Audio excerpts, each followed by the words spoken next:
video 4. So, ladies and gentlemen, here's the importance of why you need to have a LLC, why you need to have an EIN, why you need to have a DUNS number, why you even should be registering this LLC into sam.gov, because that's the only way to get started.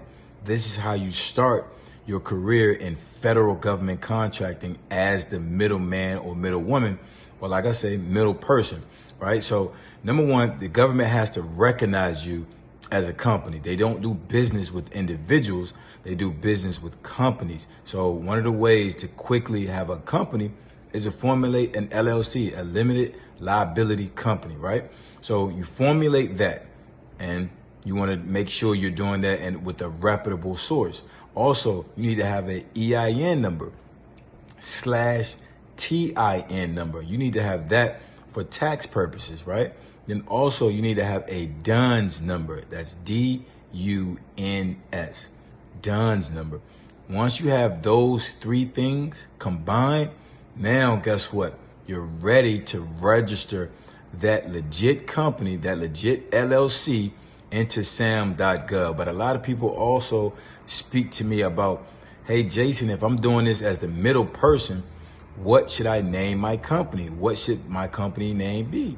Okay, that's valid. That's a great question. So one of the things that you want to do is you want to make sure that you're using a broad general company. Why? Because we're not doing the work. So we want to be in a bunch of different lanes. We want to have roofing contracts. We want to have janitorial contracts. We want to have IT services contracts. We want to have electrical work contracts. We want to have wig making contracts. Anything you can think of that you personally feel like you can manage and or manage the company doing that particular work for the federal government, then we want to go after those type of solicitations. So you want to make your company a broad name: enterprise, global, something management, something global, right? You want to think along of those terms of being broad. So once you have that company name, that LLC, that EIN, that DUNS, that DUNS, now guess what?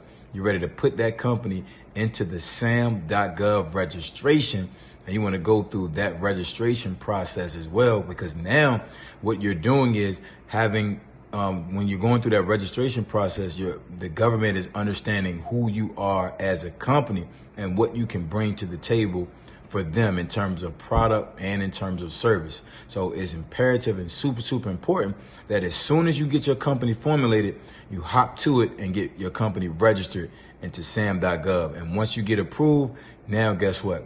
Now you're ready to start getting these residual contracts that I speak about often, and you're getting contracts that are valued at 3 to 4 to 5 year terms. So now you can do that all over again and wash, rinse, repeat.